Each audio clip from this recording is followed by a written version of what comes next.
d'aujourd'hui, où on observe se manifester une forme de nationalisme linguistique avec les uns qui se radicalisent, le terme est un peu très fort, quand il s'agit de défendre la position du créole, et d'autres à l'autre extrême qui se radicalisent, qui radicalisent leur position, je préfère dire ça de cette manière, quand il s'agit de défendre le français.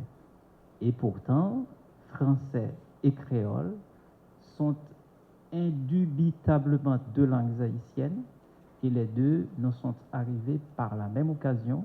Il est vrai qu'il y a l'une qui nous est arrivée par l'entremise du bateau et l'autre qui nous est arrivée par l'entremise d'autres bateaux.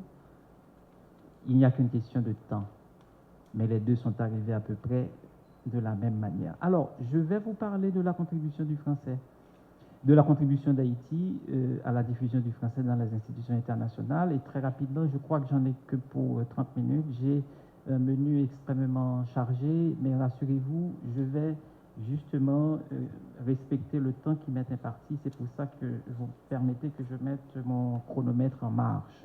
Voici les 3 points dont je souhaite vous parler. Évidemment, autant que faire se peut, je vais voir si c'est possible. C'est toujours nécessaire que j'entre dans la discussion à laquelle m'a invité mon collègue Gustin Ville, qui est très intéressante déjà cette discussion. Dans un premier temps, je vous parlerai de la situation sociolinguistique du français en Haïti, donc je ne vais pas parler de la situation sociolinguistique globale.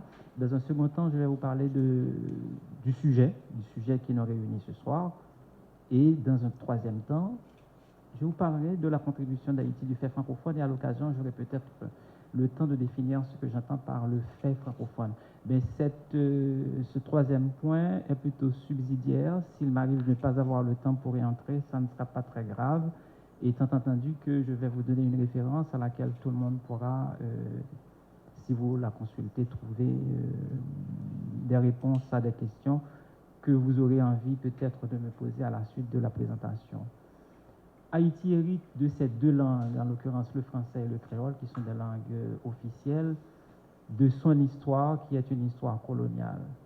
Et cette histoire, Haïti la partage avec une bonne partie de la Caraïbe, pour ne pas dire l'ensemble de la Caraïbe. Ce qui fait que le français, aujourd'hui, mais ça a toujours été le cas, Haïti, pardon, c'est le seul pays, le seul État de la Caraïbe qui a le français comme langue officielle. Je ne dis pas la seule communauté, il y a une différence, parce qu'il y a la Guadeloupe, il y a la Martinique, il y a la Guyane, si on étend la Caraïbe jusqu'au Guyane, parce qu'il y a 3 définitions qui se chevauchent quand il s'agit de reconnaître ce que c'est que la Caraïbe. Il y a une Caraïbe plutôt archipélique qui regroupe l'ensemble des îles de l'arc antillais.